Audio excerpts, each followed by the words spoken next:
Imagine being so feared that the galaxy's most ruthless assassins, beings who have exterminated entire star systems without hesitation, refuse to take a contract on your species. Not because you're too weak to bother with, but because you're too dangerous to survive encountering. For 3,000 years, the Void Reapers have been the galaxy's ultimate solution to problematic civilizations. These ancient executioners don't negotiate, don't show mercy, and have never failed a contract. Their mere existence keeps 1,000 worlds in line, knowing that one wrong move could summon death itself to their doorstep. But when the Galactic Council finally decided humanity had grown too bold, too unpredictable, too human, something unprecedented happened. The Void Reapers looked at the contract, studied the target species, and for the first time in millennia, they said no. What could make beings who feast on the screams of dying suns refuse to hunt? What truth about humanity is so terrifying that even executioners who bathe in the light of collapsed galaxies would rather face the Council's wrath than set foot in human space? The answer lies not in humanity's weapons, their ships, or their numbers. It lies in something far more fundamental, something that makes every other species in the galaxy wake up in cold sweats, wondering if they've made the right choice in sharing the stars with these impossible beings called humans. You're about to discover why the most feared predators in the cosmos would rather hunt cosmic horrors in the void than face a single human with nothing left to lose. The Void Reaper, designated as Kythera, floated in the absolute darkness between galaxies, where even light feared to tread. Her massive form, a writhing mass of shadow and starfire that stretched across several light minutes, contemplated the data crystal that had arrived through channels so ancient that most civilizations have forgotten they existed. The Galactic Council's most sacred seal pulsed with desperate energy across its surface. In the 3 millennia since the Void Reapers had first answered the call of lesser beings, such a seal had appeared exactly 47 times. Each time, it had marked the complete annihilation of a species that had grown too dangerous for the galaxy's peace. Kythera absorbed the crystal into her consciousness, letting the information flow through her ancient neural networks. The target designation made her pause for the first time in 2,000 years. Homo sapiens. Humans. The species was young, barely 10,000 years since they had discovered fire, a mere blink in cosmic terms. They had only achieved interstellar flight 3 centuries ago, making them infants compared to the civilizations that typically required the Reaper's attention. Yet something about the data made Kythera's essence recoil in ways she had never experienced. She expanded her consciousness across the void, calling to her siblings scattered throughout the dark spaces between stars. One by one, the other Void Reapers emerged from their eternal meditations. Zephytos, whose hunger had consumed the proud Xyrillian Empire when they had tried to challenge the cosmic order. Morteth, who had unraveled the very concept of the crystalline hegemony from reality itself. Voxen, the youngest of them at only 800 years old, who had reduced the machine intelligence of Cogitaris Prime to simple counting stones. Siblings, Kythera's voice resonated through dimensions that had no names. We have received a council contract. The ancient beings gathered in the space between spaces, their forms defying the physics that governed lesser matter. As the eldest, Kythera shared the data crystal's contents with her kin. The reaction was immediate and unprecedented. Zephytos, whose very presence could cause stars to age backwards, actually retreated several light hours.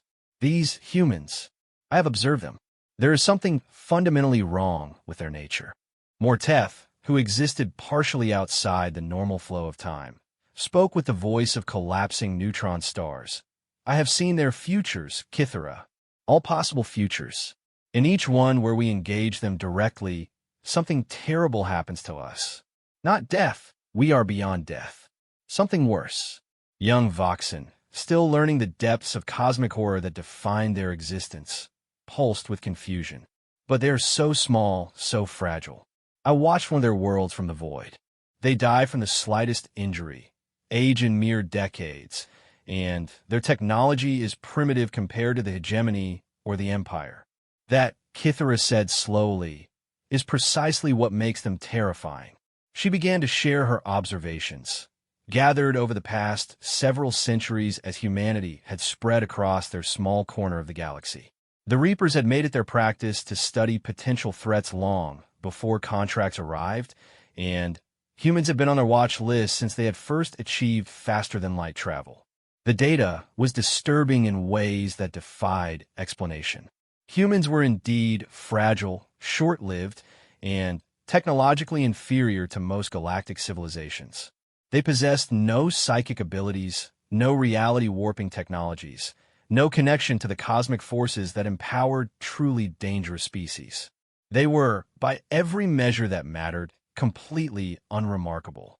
Yet they had survived impossible odds with such consistency that it could no longer be attributed to luck. They had faced extinction-level events on their homeworld over 60 times in recorded history, and each time, not only had they survived, but they had emerged stronger. Ice ages, asteroid impacts, supervolcanic eruptions, global pandemics, even a brief nuclear exchange, each catastrophe had merely served to temper them further. When they reached the stars, this pattern had continued on a galactic scale. Their first contact with an alien civilization had gone catastrophically wrong when they had encountered a Zilithian hunting fleet. The Zilithians, apex predators who had conquered 17 worlds, had attempted to harvest humans as they had countless other species. The results had been educational. Kithara shared the memory crystal she had obtained from a surviving Zilithian commander. The human colony world of New Geneva had been utterly unprepared for the attack. They possessed no military fleet, no planetary defenses, no weapons beyond what might be expected from a frontier farming community. The Zilithians had expected the usual pattern: initial resistance, gradual breakdown of defenses, and final capitulation as the humans faced the reality of their situation. Instead, they had encountered something that violated every principle of biological behavior they understood. The humans had not simply fought back. They had fought back with a creativity and ruthlessness that had horrified seasoned predators. They had turned their farming equipment into weapons, their civilian ships into improvised bombers, their very children into intelligence-gathering assets. When the Zilithians had adapted to these tactics, the humans had adapted faster. But it was not the tactical brilliance that had terrified the Zilithian commander. It was the moment when the humans had realized that conventional resistance was futile. Instead of surrendering or fleeing, they had done something that still haunted the surviving Zilithians decades later. They had begun to smile. The memory crystal showed the moment when a human farmer, his entire family dead, his farm burning around him, had looked up at the Zilithian warriors surrounding him. Instead of fear or despair, his expression had held something far more disturbing: anticipation. "You want to know how humans hunt?" he had asked the Zilithian commander in perfectly accented Zilithian, a language you should never have been able to speak. "We don't hunt like you do. We don't hunt for food, or territory, or survival. We hunt for sport. And you just became our new favorite game." That single human, armed with nothing but improvised weapons and an impossible understanding of Zilithian biology and psychology, had proceeded to systematically hunt down every member of the invasion force. Not quickly, not efficiently, but with a playful cruelty that had driven several Zilithians insane before they died. The Zilithian Empire had declared humans a forbidden species within a standard year. Their official records listed them as cognitohazardous. Exposure results in behavioral modification and eventual complete psychological breakdown. Voxen's form flickered with uncertainty. But surely this is an isolated incident? One human displaying unusual capabilities does not make the entire species dangerous. Kithara shared another memory crystal, this one from a hegemony surveillance post that had been monitoring human expansion. The humans had encountered the Sycorax, a species of hive-minded energy beings who had previously absorbed 43 civilizations into their collective consciousness. The Sycorax had viewed humans as particularly promising subjects due to their diverse thought patterns and emotional complexity. The first human ship they had attempted to process was a simple exploration vessel called the Wandering Star. 23 crew members, mostly scientists and engineers, with no combat training or specialized equipment. The Sycorax had expected the usual pattern: initial mental resistance, gradual breakdown of individual consciousness, and final integration into the collective. Instead, something had gone wrong with the assimilation process. The human minds had not simply resisted absorption. They had begun to change the collective from within. The Sycorax hive mind, which had existed as a unified entity for over 10,000 years, had begun to fragment as the human personalities spread through their network like a virus. The humans had not been absorbed into the collective. They had absorbed the collective into themselves. The 23 crew members of the Wandering Star had emerged from the encounter fundamentally unchanged, but now they carried within their minds the knowledge, memories, and capabilities of an entire civilization. The Sycorax collective had simply ceased to exist, not destroyed, not conquered, but transformed into something that was no longer Sycorax. When asked about the encounter, the human captain had simply shrugged and remarked, "They try to join our crew. We figure we might as well make it official." The implications of this event had sent shockwaves through every advanced civilization in the galaxy. A species that could not only resist psychic domination, but could reverse it entirely represented a threat to the fundamental order of galactic civilization. But what truly terrified the observers was that the humans seemed to view this impossible feat as routine. Mortetha's ancient voice carried undertones of genuine fear. "They do not understand what they are, Kithara. They treat these impossibilities as natural functions of their existence. They have no concept of the cosmic laws they violate with such casual ease."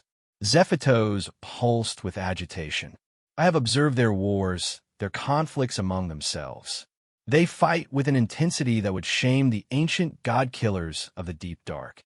But when the fighting ends, they do not simply move on. They remember. Every slight, every victory, every defeat becomes part of their collective knowledge. They learn from every enemy, adapt to every challenge, and grow stronger from every encounter." The Reapers shared more observations, each more disturbing than the last. Humans who had survived exposure to reality-warping anomalies that should have driven them insane or killed them outright. Human traders who had somehow managed to negotiate profitable deals with cosmic entities that existed outside normal space-time. Human children who played games that casually violated several laws of physics without seeming to notice. But perhaps most disturbing of all were the reports of human death.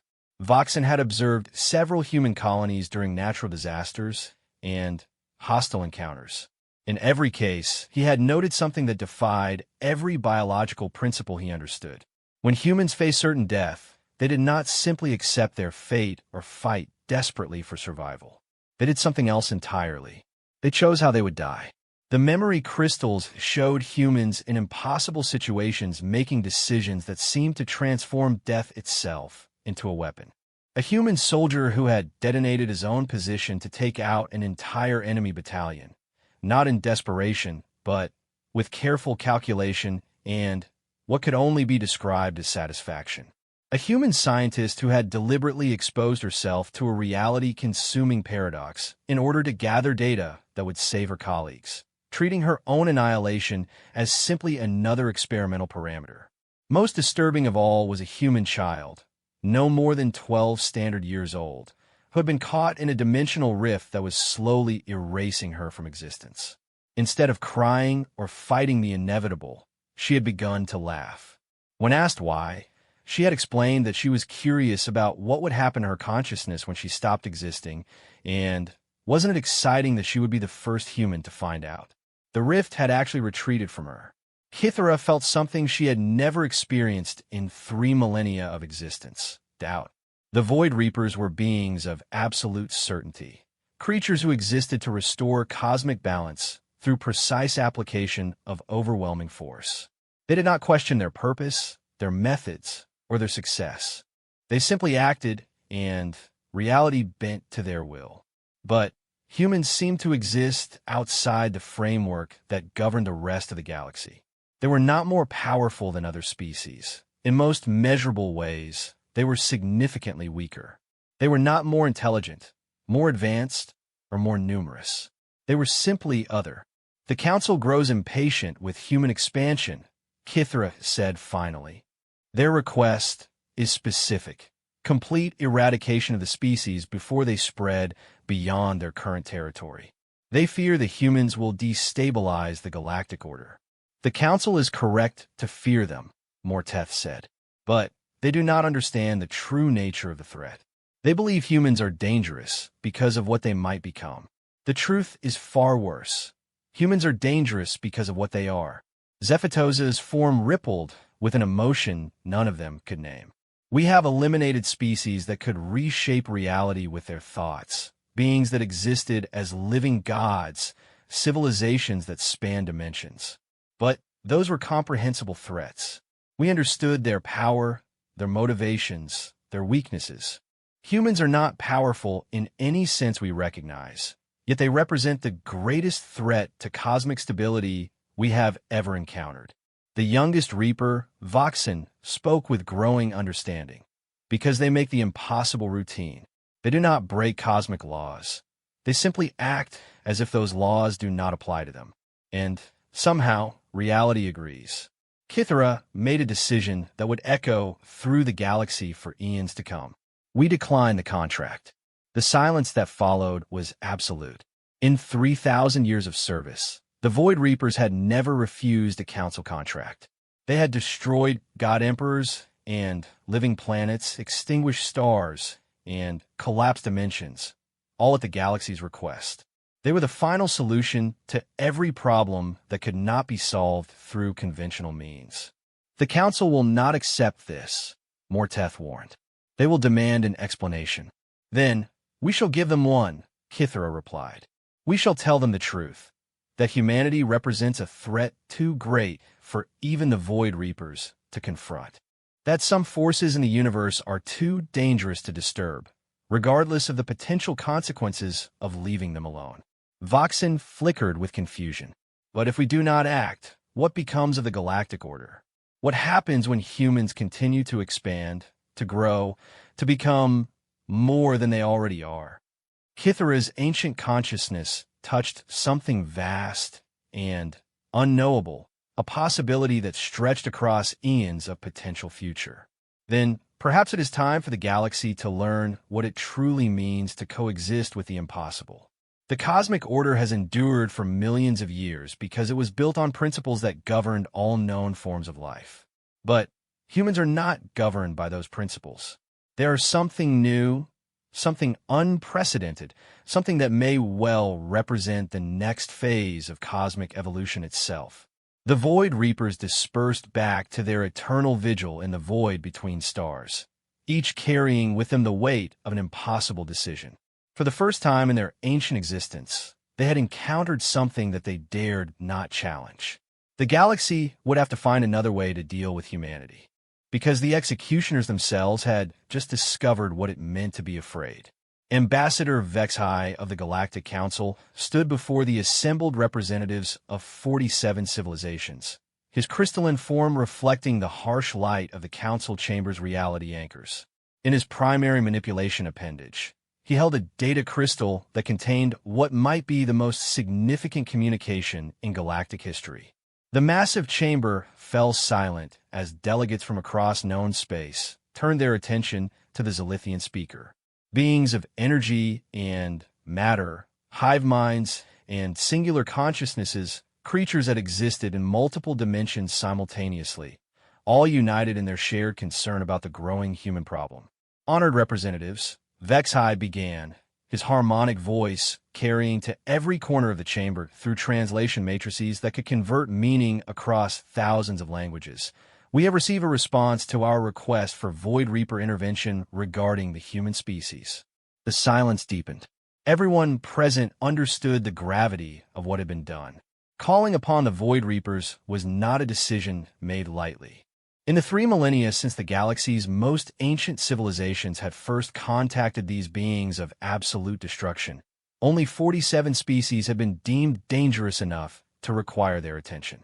Each of those species was now a footnote in historical archives, remembered only as cautionary tales about what happened when civilizations grew too ambitious, too powerful, or too threatening to galactic stability. High Counselor Zethmora of the Ascendant Collective leaned forward, her gossamer form shimmering with anticipation. The timeline for human eradication, Ambassador? The Reaper response must have included operational parameters. Vexai's form flickered, a sign of extreme distress in his species. The Void Reapers have declined the contract. The words fell into the chamber like a stone into still water, creating ripples of shock and disbelief that spread through the assembled delegates. For several long moments, the only sound was the low humming of the reality anchors that kept the chamber's multidimensional space stable. Counselor Thex of the Brahmin hegemony was the first to break the silence, his metallic voice harsh with disbelief. Declined? That is impossible. The Reapers do not decline contracts. They are functionally incapable of refusal. The data crystal contains their complete response, Vexai said, activating the device. A holographic display materialized in the chamber's center, showing the swirling darkness where the Void Reapers dwelt between galaxies. Kithara's ancient voice filled the chamber, speaking in the harmonic frequencies that could be understood by all present species. Honored Council, we acknowledge receipt of your contract regarding the species designated Homo sapiens. After careful consideration and direct observation, we must respectfully decline this assignment. The human species represents a threat classification that exceeds our operational parameters. The chamber erupted in chaos. Delegates began speaking over each other in dozens of languages, their translation matrices struggling to keep pace with the cacophony of disbelief and fear. Exceeds their parameters? Roared General Kthak of the warrior clans. These are beings who have unraveled the fundamental forces of reality itself. What could possibly exceed their parameters? Ambassador Silthara of the Psionic Concordat, her ethereal form barely visible to most species, spoke with a voice of controlled terror. If the Reapers will not act, then the humans represent a threat greater than any we have previously encountered. Greater than the Devourers of the Andromeda Spiral. Greater than the reality plague of the Dark Nebula. Greater than the God Emperor Tharkin before his ascension. Vexai activated the crystal again, and Kithara's voice continued. The human species exhibits behavioral and metaphysical characteristics that place them outside conventional threat assessment categories. They do not simply resist extinction. They transform it into a tool for their own advancement. They do not merely survive impossible circumstances. They make the impossible mundane through their very existence. Elder Priest Gothelin of the Cosmic Order, whose species had existed since the universe was young, spoke with the weight of eons in his voice. I have consulted the deep archives, the records that predate even the First Council.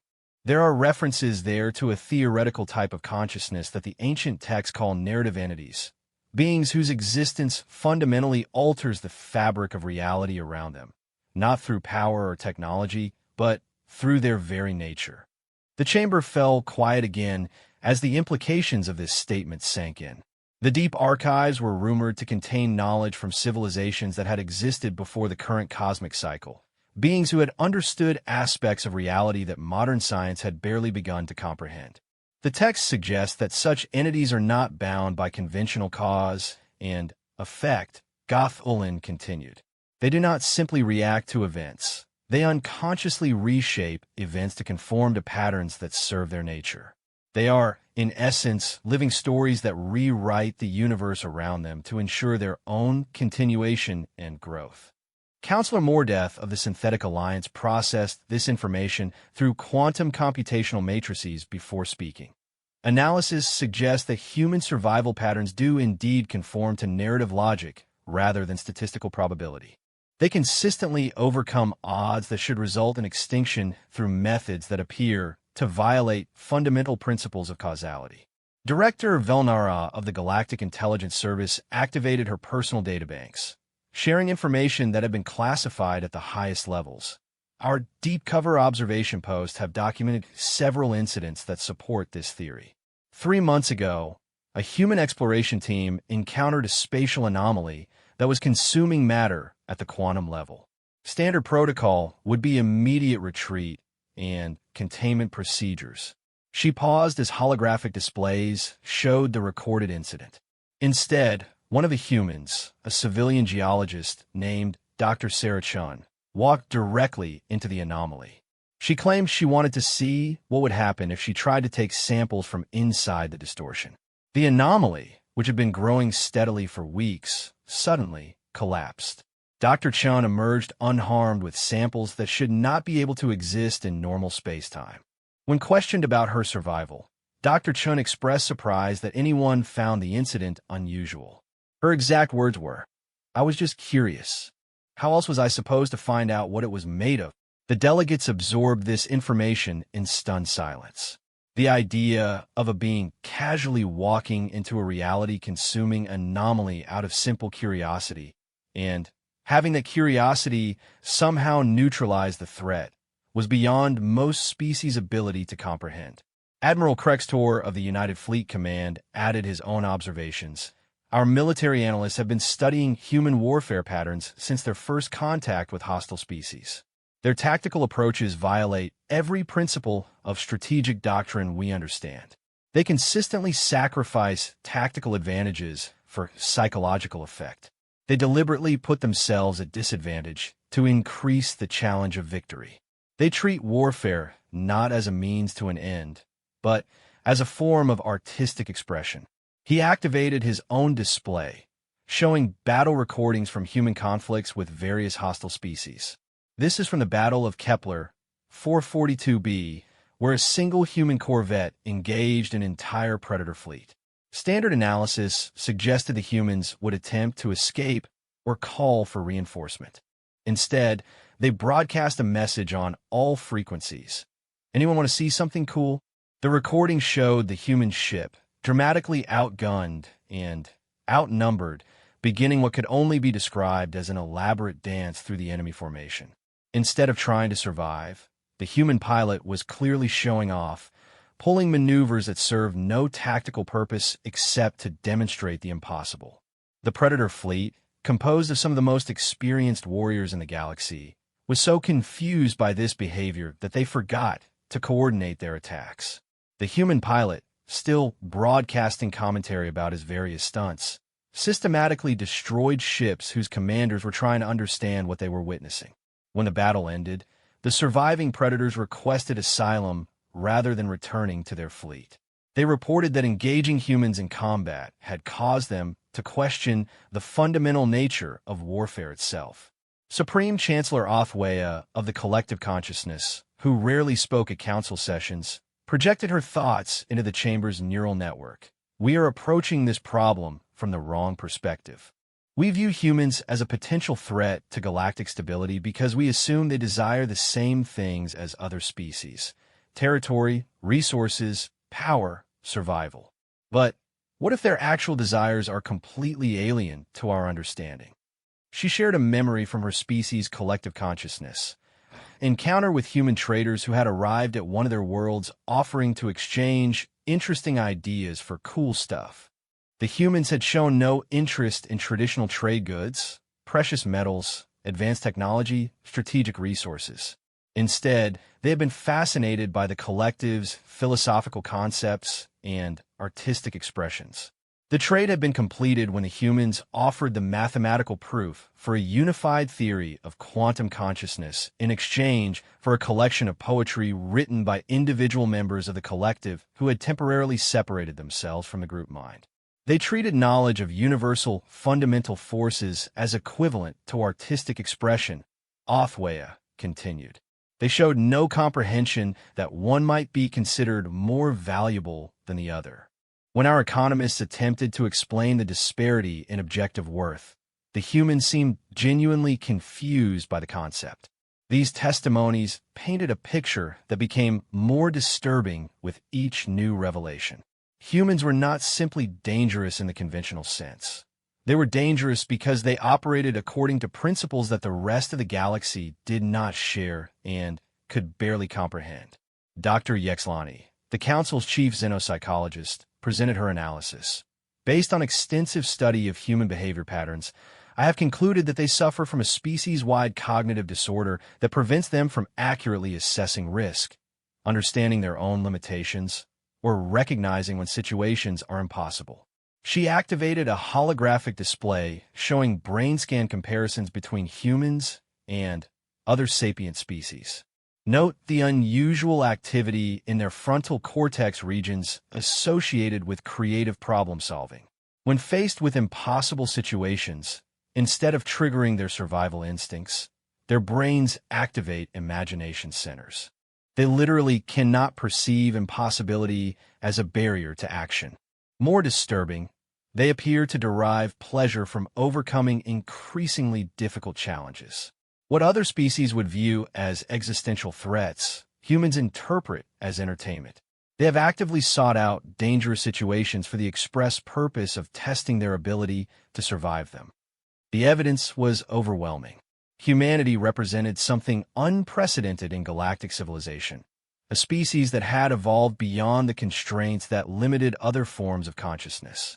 They were not more powerful than established civilizations, but they were fundamentally different in ways that made conventional analysis meaningless. High Counselor Zethmora attempted to bring order to the proceedings. If the Void Reapers will not act, then we must consider alternative approaches. Perhaps containment rather than eradication. We could establish a quarantine zone around human space, prevent their further expansion. Impossible. The voice belonged to Agent Prime of the Shadow Network, the Council's deepest intelligence service. His species existed partially outside normal space-time, making them ideal for covert observation missions. We have attempted to establish monitoring stations at the edge of human space. Every installation has been discovered and approached by humans who express curiosity about our activities. They do not treat our surveillance as hostile. They treat it as an invitation to conversation.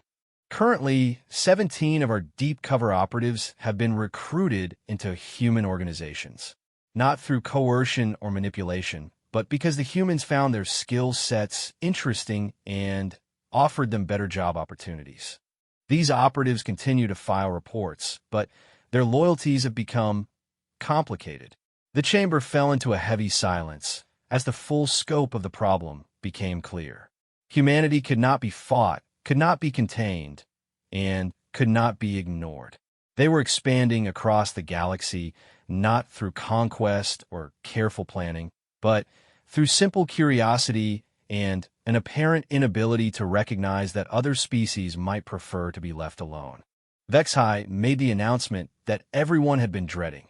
The Void Reapers included a final message with their decline. They have declared human space a no-travel zone for their kind. They will not enter human territory under any circumstances, and they recommend that all other advanced civilizations adopt similar policies. Their exact words were, "Do not disturb them. Do not attempt to study them. Do not try to contact them unless you are prepared to have your fundamental understanding of existence permanently altered. Humans are not malevolent, but they're transformative. Contact with them will change you in ways you cannot predict or control." The silence that followed was the silence of 47 civilizations contemplating the unthinkable, that somewhere in their carefully ordered galaxy, there existed a species so alien, so dangerous, so fundamentally different, that even the forces of cosmic destruction itself refused to challenge them. The human problem had just become something far worse than a military threat. It had become an existential question about the nature of reality itself. Captain Elena Vasquez of the human exploration vessel Star Dancer was having what she privately considered to be a perfectly normal Tuesday when her communications officer announced they were receiving a transmission from something that shouldn't exist. Captain Lieutenant Commander Torres called from his station, his voice carrying that particular note of controlled confusion that had become routine on human ships operating at the edge of known space. "We're getting a signal on emergency frequencies. Universal Translation Protocol, maximum priority beacon. Elena turned from the observation deck, where she had been watching the binary star system they were surveying perform its cosmic dance. The Star Dancer was 3 months into what was supposed to be a routine mapping expedition in the Kepler 2847 system, cataloging planets for potential colonization. It was exactly the kind of peaceful, boring assignment that Elena secretly loved, despite what her personnel file said about her preference for high-risk missions. "Distance and origin point?" she asked, settling into the captain's chair with the easy grace of someone who had been commanding starships since she was 25. "That's the weird part, Captain. The signal is coming from a point approximately 40,000 kilometers directly ahead of us, but there's nothing on sensors. No mass, no energy signature, no gravitational distortion. Just empty space." Elena raised an eyebrow. In her 15 years exploring the galaxy, she had learned that empty space was rarely actually empty. It usually just meant something was there that human sensors weren't designed to detect. She had made this observation to several alien traders over the years, who had responded with expressions of what she could only describe as existential dread. "Put the transmission through, Torres. Let's see who wants to chat." The bridge filled with the harmonic tones of the universal translator as it processed the incoming signal. When the voice emerged, it carried undertones of ancient authority mixed with something that Elena had heard often enough to recognize immediately: barely controlled terror. "Human vessel Star Dancer, this is Kithra of the Void Reapers. I request immediate communication with your commanding officer on a matter of galactic significance." The bridge fell silent. Elena's crew exchanged glances that ranged from curious to mildly concerned, but none of them showed the bone-deep fear that would have been appropriate if they had understood what they were hearing. Elena, for her part, was primarily irritated that her peaceful survey mission was being interrupted by someone with a dramatically ominous name. "This is Captain Elena Vasquez of the Star Dancer. I haven't heard of the Void Reapers before. Are you with one of the galactic governments?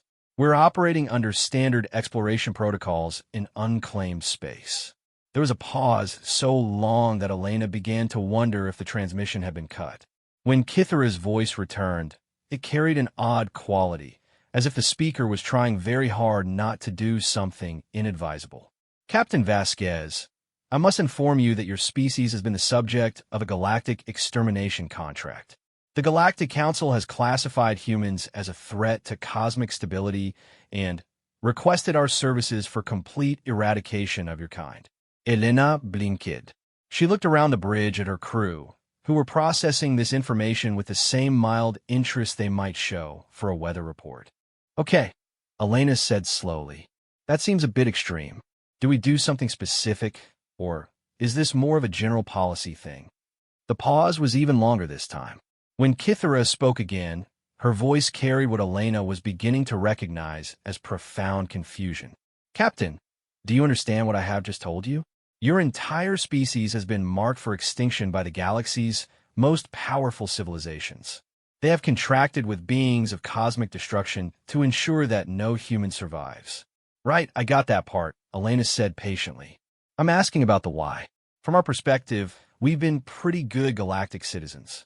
We haven't started any wars, we've honored all our trade agreements, and we've been very careful about environmental protection on the worlds we've colonized.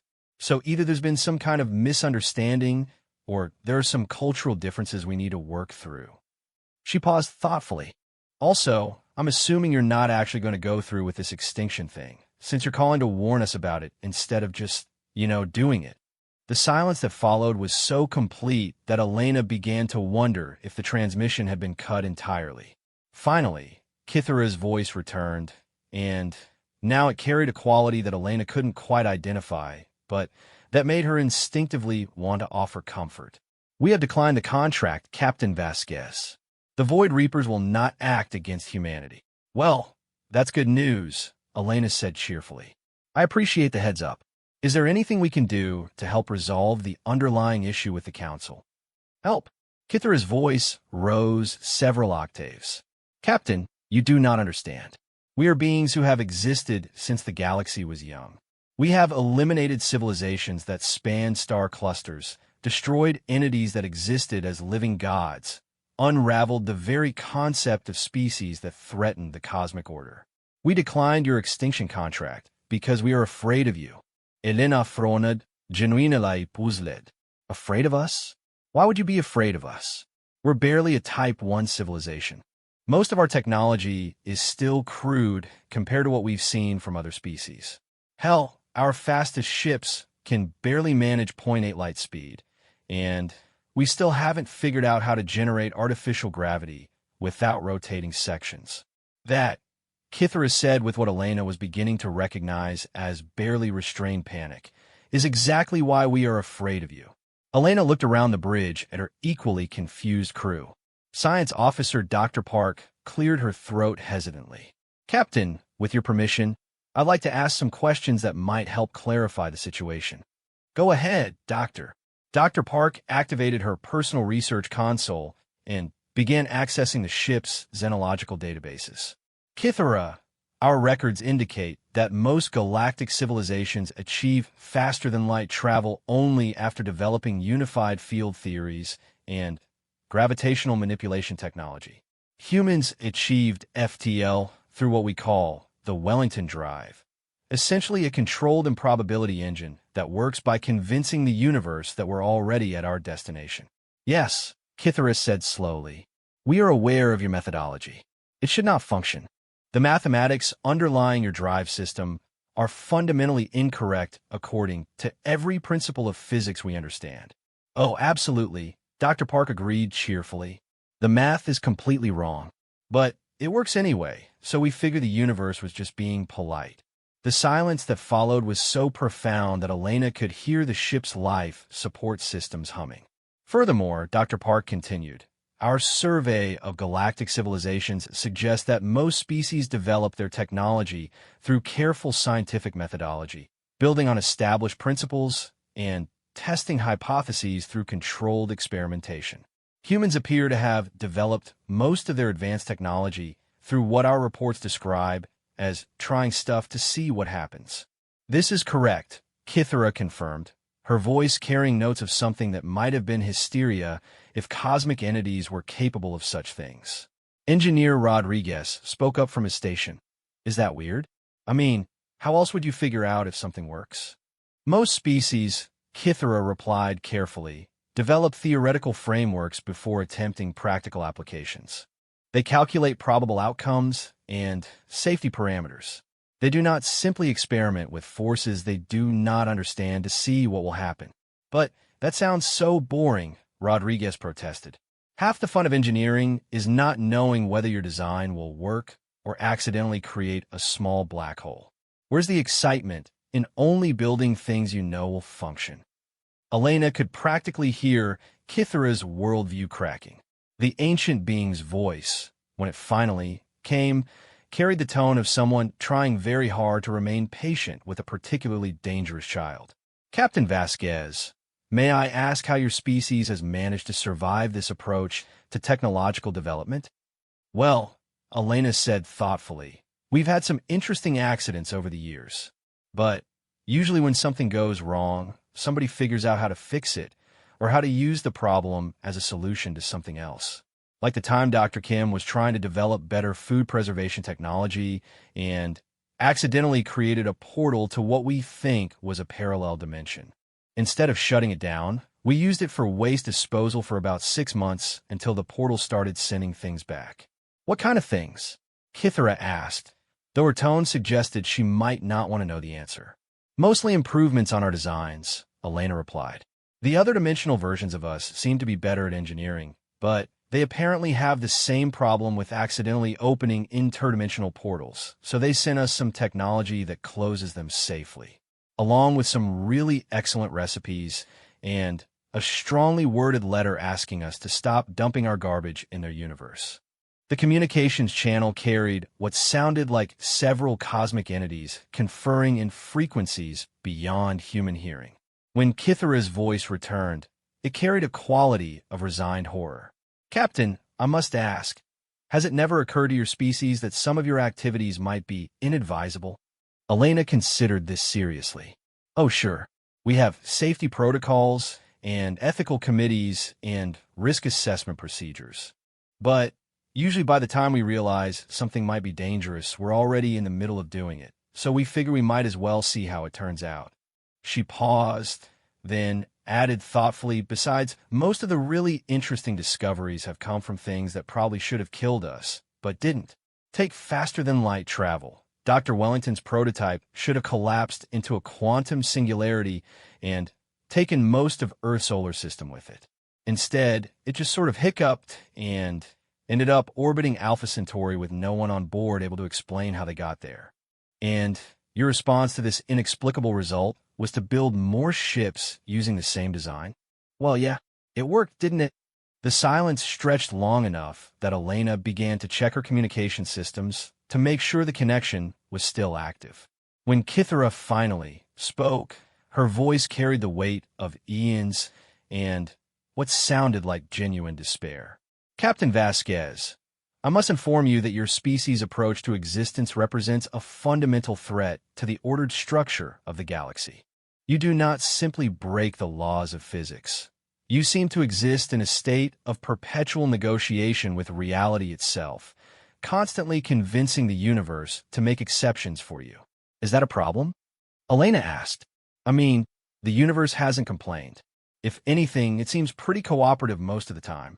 The Galactic Council fears that human expansion will destabilize the cosmic order, that your approach to existence will spread to other species, causing civilizations that have maintained careful balance for millions of years to abandon their principles in favor of your methodology. Elena frowned. But that's their choice, isn't it? We're not forcing anyone to adopt our approach. We're happy to share our discoveries, but if other species prefer their way of doing things, that's fine too.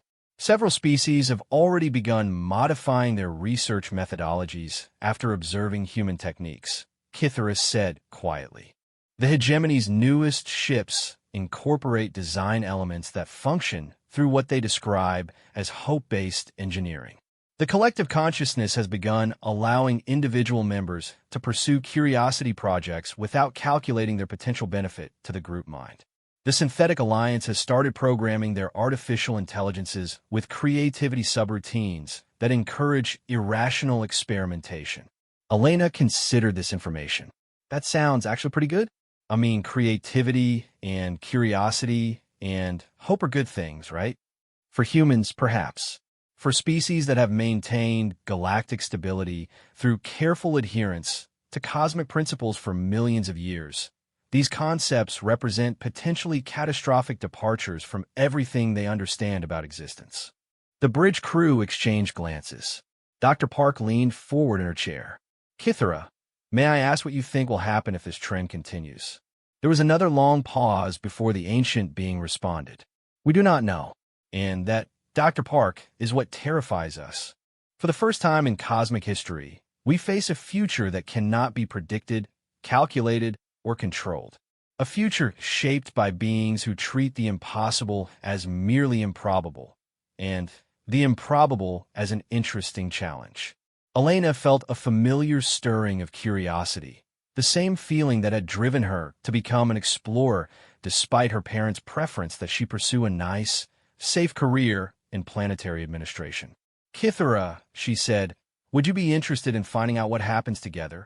The silence that followed was so complete that Elena wondered if she had accidentally broken the universe again.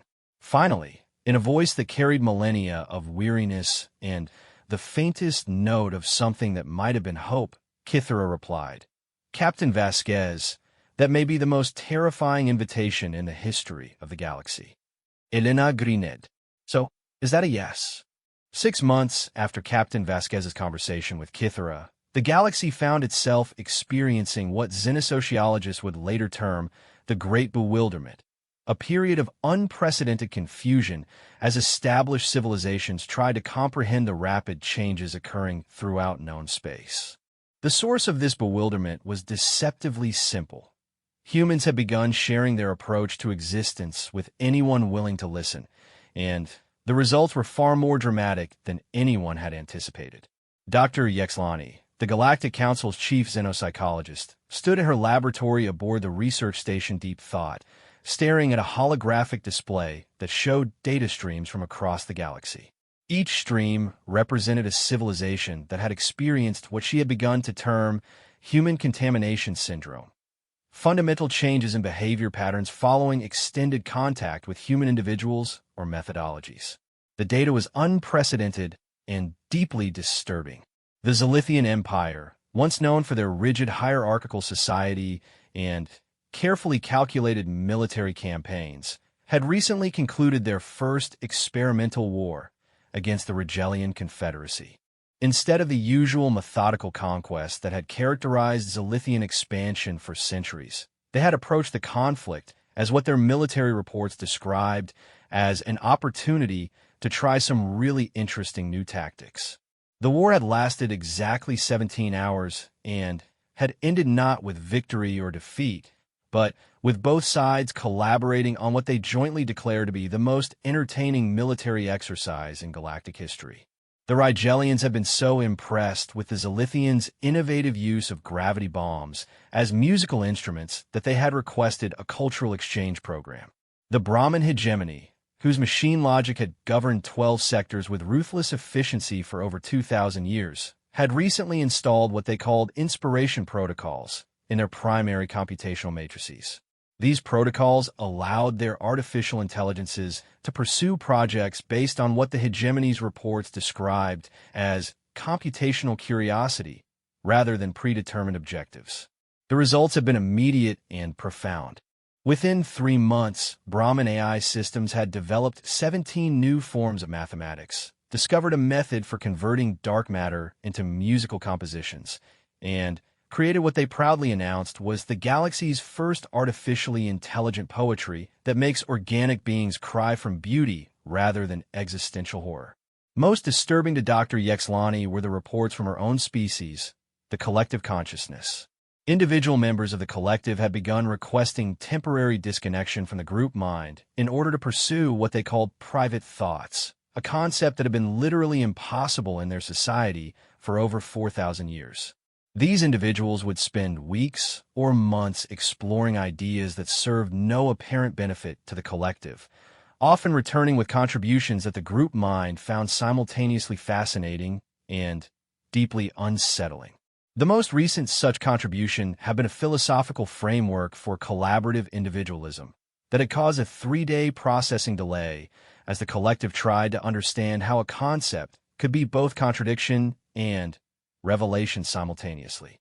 But perhaps most concerning were the reports from species that had attempted to study human methodology through scientific observation rather than direct contact. The results suggested that human influence operated according to principles that violated everything xenopsychologists understood about cultural transmission. The crystalline hegemony, renowned throughout the galaxy for their disciplined approach to research, had dispatched a team of their most experienced observers to study human colonies from a safe distance. The observers had maintained strict protocols, recording human behavior through remote sensors without any direct interaction. After 6 months of observation, the research team had submitted their final report, which consisted entirely of the phrase, "Have you tried asking the humans if they want to be friends?" repeated 47,000 times in increasingly elaborate fonts. When questioned about their findings, the lead researcher had explained that they had become fascinated by the human approach to problem solving and had decided to see what would happen if we applied their methods to the problem of studying them. The result, apparently, had been the realization that the most effective way to understand humans was to engage with them directly rather than treating them as research subjects. The entire research team had subsequently requested reassignment to diplomatic positions in human space.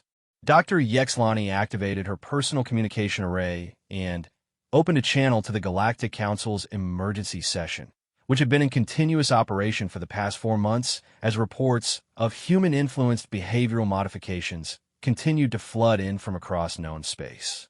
"Honorable counselors," she began, her voice carrying the weight of conclusions she wished she did not have to share, "I have completed my analysis of the phenomenon we have been observing throughout the galaxy. My findings are unprecedented."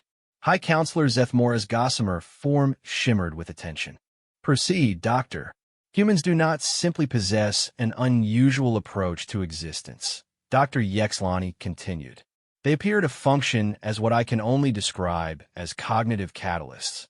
Their presence, whether direct or indirect, triggers fundamental changes in how other species process information, assess risk, and make decisions. She activated a holographic display showing neural activity patterns from various species before and after human contact. The changes were dramatic and consistent across all observed subjects. Note the increased activity in creative processing centers, the development of new neural pathways associated with what we might term curiosity responses, and, most significantly, the apparent modification of risk assessment algorithms. Subjects exposed to human methodology begin to evaluate potential outcomes not primarily based on probability of success, but on what they describe as how interesting the results might be. Ambassador Vexhai of the Zalithians leaned forward, his crystalline form reflecting concern. Doctor, are you suggesting that humans have some form of psychic influence over other species? No, Ambassador. What I am suggesting is far more disturbing. Humans appear to demonstrate the fundamental correctness of their approach to existence so convincingly that other species begin to adopt it unconsciously. They do not impose their methodology through force or manipulation. They make it appear so obviously superior that resistance becomes literally unthinkable. She shared additional data showing the progression of changes in human-influenced species. The pattern was remarkably consistent. Initial resistance to human approaches, followed by grudging acknowledgement of their effectiveness, then rapid adoption of human-style methodologies, and, finally, complete integration of human perspectives into the species' fundamental worldview. The most disturbing aspect of this process is its apparent irreversibility. Once a species has been exposed to human cognitive patterns, they do not seem capable of returning to their previous approaches to existence. Moreover, they report being unable to understand why they would want to return to what they now perceive as boring and unnecessarily limiting methodologies. General Kthak of the warrior clans spoke with barely controlled frustration. Then, we must implement immediate quarantine protocols. Prevent further human contact with unaffected species. Impossible, Dr. Yexlani interrupted. The contamination appears to be spreading through indirect contact. Species that have never encountered humans directly are beginning to exhibit modified behavior patterns after interacting with human-influenced civilizations. The effect appears to be viral in nature. The chamber fell silent as the implications of this statement became clear. If human influence could spread from species to species without direct contact, then traditional containment methods would be ineffective. Elder Priest Gothelin of the Cosmic Order accessed his personal archives, his ancient consciousness touching knowledge that predated current galactic civilization. The deep archives contain references to this type of phenomenon. They call it paradigm cascade, a theorized process by which a fundamentally superior approach to existence spreads throughout a galactic community not through conquest or coercion, but through simple demonstration of its effectiveness. The ancient texts suggest that such cascades represent evolutionary leaps in consciousness itself, moments when entire galactic civilizations collectively transcend their previous limitations and embrace new possibilities for existence. Supreme Chancellor Othwaya of the collective consciousness shared a memory through the chamber's neural network, a vision of the galaxy as it might become if the human paradigm continued to spread. Civilizations exploring possibilities they had never dared consider, engaging with reality as a collaborative partner rather than a set of immutable laws, treating the universe itself as an invitation to creativity rather than a constraint to be endured. The vision was simultaneously beautiful and terrifying. The question we must address, Dr. Yexlani said finally, is whether we view this transformation as a threat to be resisted or an opportunity to be embraced. Because my analysis suggests that resistance may no longer be possible.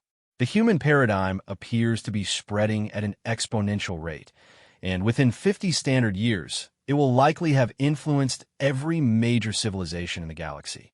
Admiral Crextor of the United Fleet Command reviewed tactical assessments on his personal display. Doctor, what would be the likely outcome if we were to attempt military intervention? Force humans back into their original territory through threat of overwhelming force. Dr. Yexlani considered this possibility.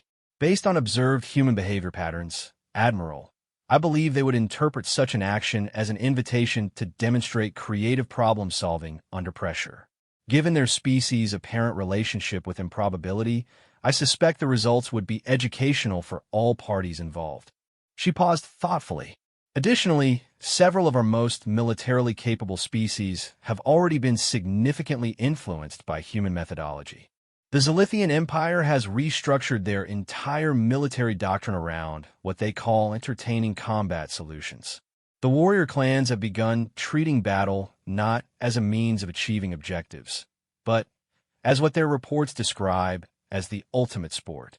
Any military action would likely be viewed by these species as an opportunity to test their new approaches to warfare. The silence that followed was the silence of military commanders contemplating the prospect of engaging enemies who had been taught to view warfare as entertainment. Director Velnara of the Galactic Intelligence Service shared her most recent intelligence reports. Our deep cover operatives in human space continue to file regular reports, though their content has become unusual. Agent Zywixtel recently submitted a 15-page report on what he describes as the philosophical implications of human breakfast foods. Agent Morgeth has requested reassignment to what she calls permanent cultural exchange status because she wants to see what happens next. Most concerning, several of our operatives have begun recruiting humans as counterintelligence assets, not to gather information about human activities, but because they find human perspectives on intelligence work refreshingly innovative. She activated a recorded message from Agent Prime, the Shadow Network's most experienced operative. Director, I regret to inform you that I have been compromised. A human child approached my surveillance position yesterday and offered to show me a really cool bug she found. The bug turned out to be a previously unknown form of quantum crystalline life. The child has invited me to help her document other cool bugs in the area. I find myself unable to refuse this assignment, as it represents the most significant xenobiological discovery of my career. I will continue filing reports, but my priorities have been adjusted. The evidence was overwhelming. Humanity was not conquering the galaxy through military might or technological superiority. They were transforming it through simple exposure to their approach to existence. And the transformation appeared to be not only irreversible, but welcomed by those who experienced it. High Counselor Zethmora spoke with a weight of decision. It appears that we face a choice that no galactic civilization has ever confronted before. We can continue to resist a transformation that may be inevitable, or we can choose to participate in whatever humanity is creating. The question, she continued, is whether we trust a species that treats the impossible as merely improbable to guide the galaxy into an unknown future. In the silence that followed, each representative contemplated the same unprecedented reality. For the first time in galactic history, the future was no longer predictable, and the species responsible for this uncertainty had just offered to share their perspective with anyone curious enough to ask. The vote, when it came, was closer than anyone had expected. But the decision that emerged would reshape not just galactic politics, but the very nature of existence itself for every species in the known universe. The age of certainty was ending. The age of possibility was about to begin. 5 years after the Galactic Council's historic vote to embrace what had become known as the human paradigm, the galaxy had transformed in ways that no predictive model had anticipated. What began as a desperate attempt to manage an uncontrollable situation had evolved into the greatest renaissance of discovery, creativity, and cooperation in galactic history.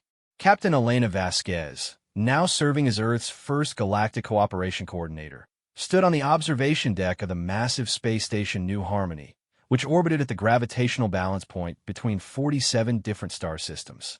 The station itself was a testament to the new approach that had emerged from the fusion of human curiosity and alien expertise, a structure that shouldn't have been possible to build, but which had been constructed through what its design team proudly called collaborative impossibility engineering. Through the transparent aluminum viewports, Elena could see the constant traffic of ships from dozens of different species, all participating in what had become the galaxy's most ambitious project, the Great Collaboration. Instead of viewing the universe as a collection of separate territories to be defended or conquered, the participating civilizations had begun treating it as a vast laboratory for exploring what might be possible when different forms of consciousness work together. Coordinator Vasquez, came a familiar harmonic voice from behind her.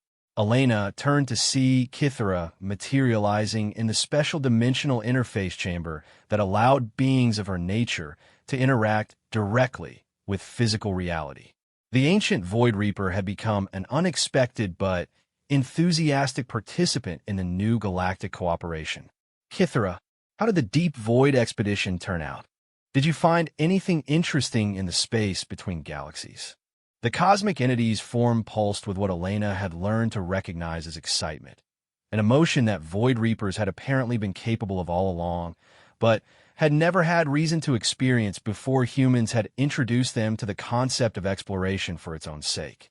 Coordinator, we have made a discovery that challenges fundamental assumptions about the nature of existence itself. The human theoretical physicist Dr. Chun, working in collaboration with the collective consciousness and 3 of my siblings, has determined that what we have always called empty space is actually teeming with forms of life, so alien that they exist in dimensions we lack the sensory apparatus to perceive. Elena felt the familiar thrill of discovery that had driven her throughout her career. That's amazing. Have you been able to communicate with them? Better than that, Kithara replied, her form shimmering with what Elena was learning to interpret as cosmic joy. Dr. Chun suggested that we try what she calls saying hello really, really loudly.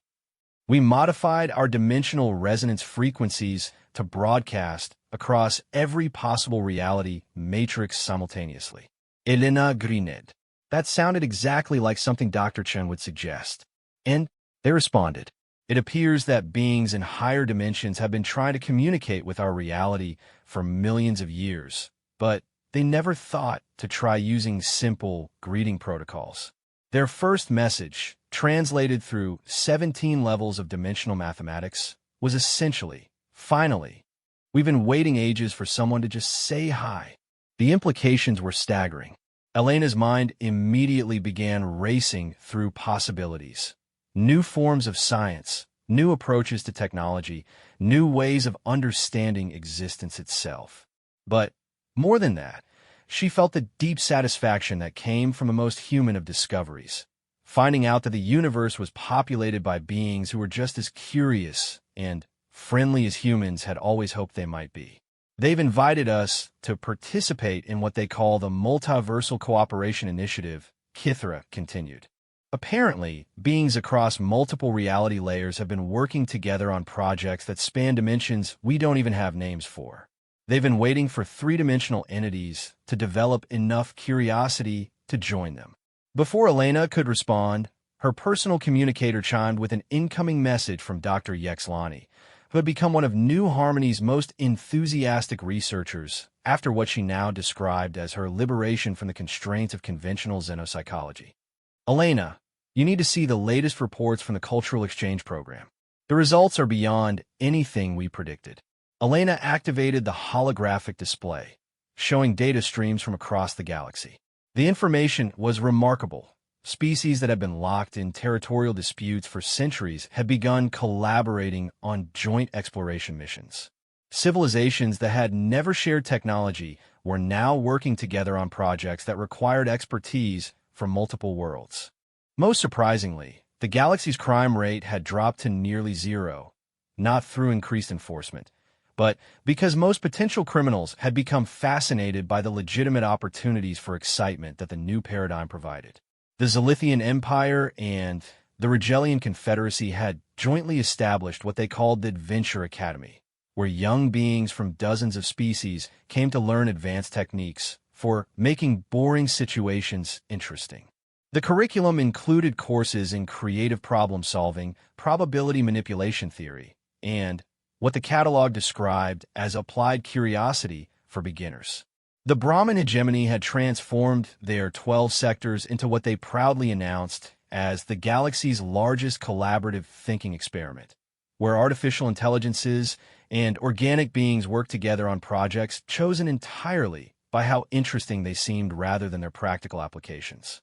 Their latest achievement was a form of music that could only be appreciated by beings who were experiencing existential joy, and they had then developed techniques for helping any species achieve that emotional state.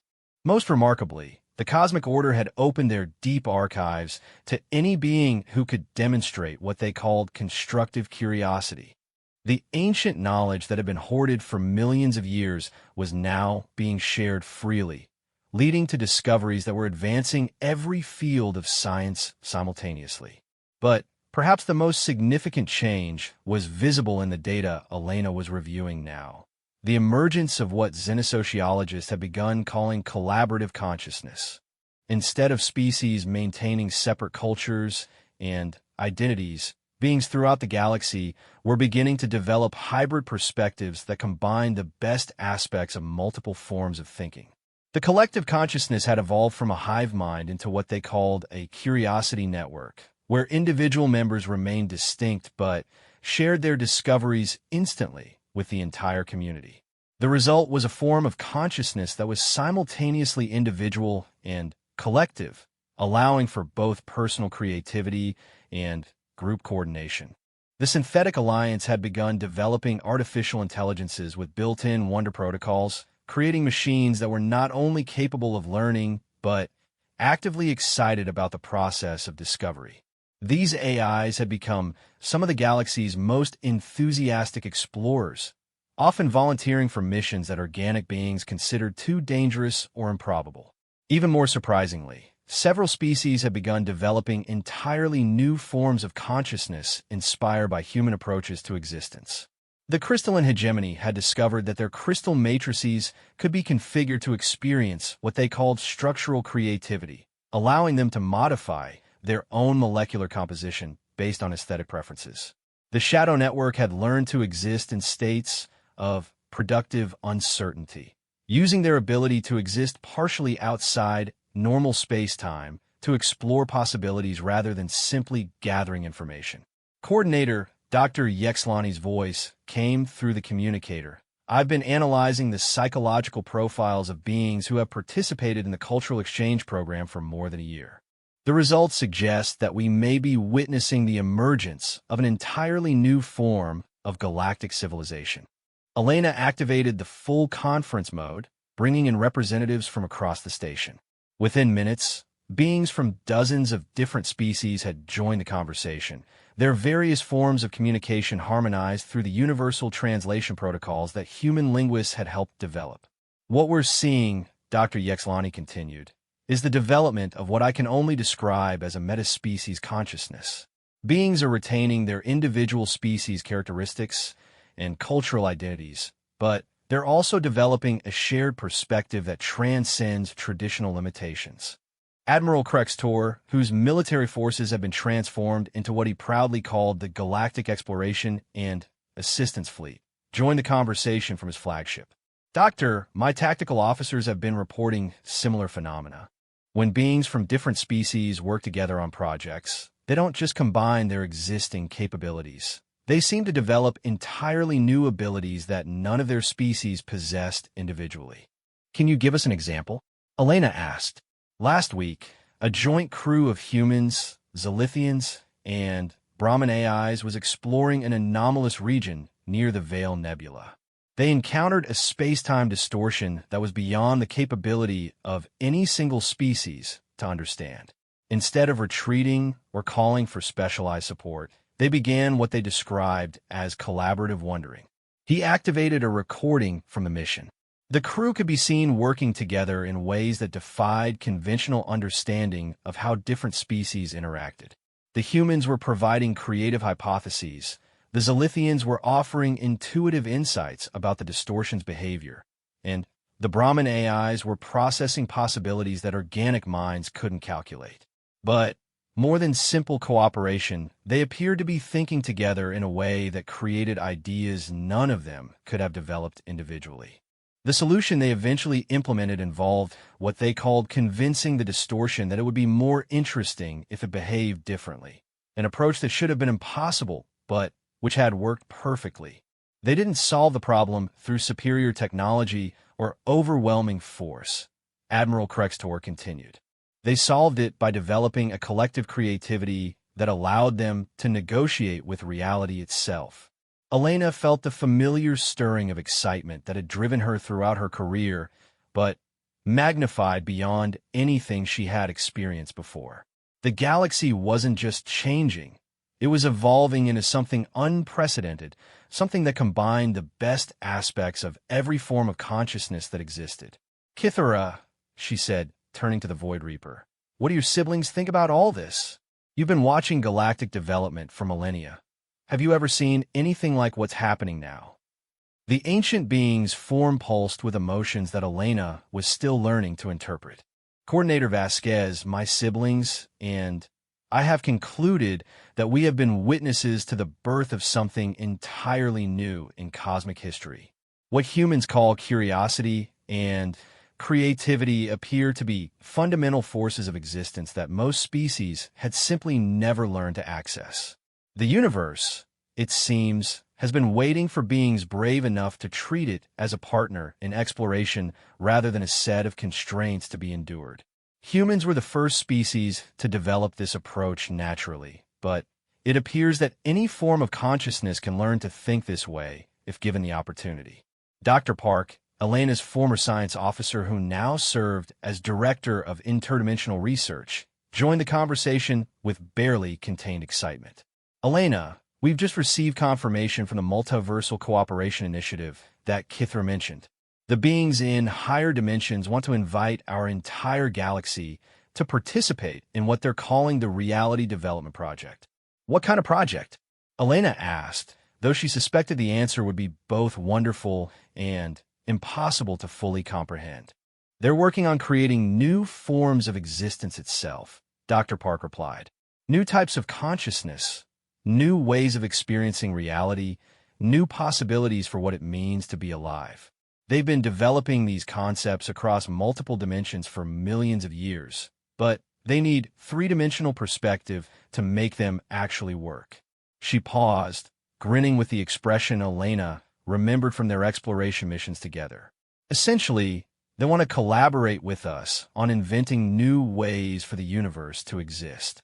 They think our approach to impossibility might be exactly what they need to make their theoretical constructs actually function. Elena looked around at the representatives gathered in the conference, beings from dozens of different worlds and forms of existence, all united by a shared curiosity about what might be possible. The future spreading out before them was completely unpredictable, filled with possibilities that no single species could have imagined alone. Well, she said, feeling the same sense of anticipation that had driven her to become an explorer in the first place. That sounds like exactly the kind of project we'd be perfect for. The laughter that followed came from beings whose species had never been able to laugh before, but who had learned the joy of shared discovery. It was the sound of a galaxy that had discovered what it meant to be truly alive, and it echoed across dimensions that had been waiting eons for someone curious enough to say hello. In the years that followed, historians would mark this moment as the beginning of the true Renaissance, the period when consciousness itself evolved beyond the limitations that had defined existence since the universe began. But for the beings present in that conference room, it was simply another Tuesday in a galaxy that had learned to treat the impossible as merely the next interesting challenge to explore. And in the deep void between galaxies, ancient entities who had once been feared as harbingers of destruction now serve as guides for expeditions into realms of possibility that had no names, teaching younger species the art of making friends with the unknowable. The galaxy had discovered what humans had always known, that the universe was not a problem to be solved, but an adventure to be shared.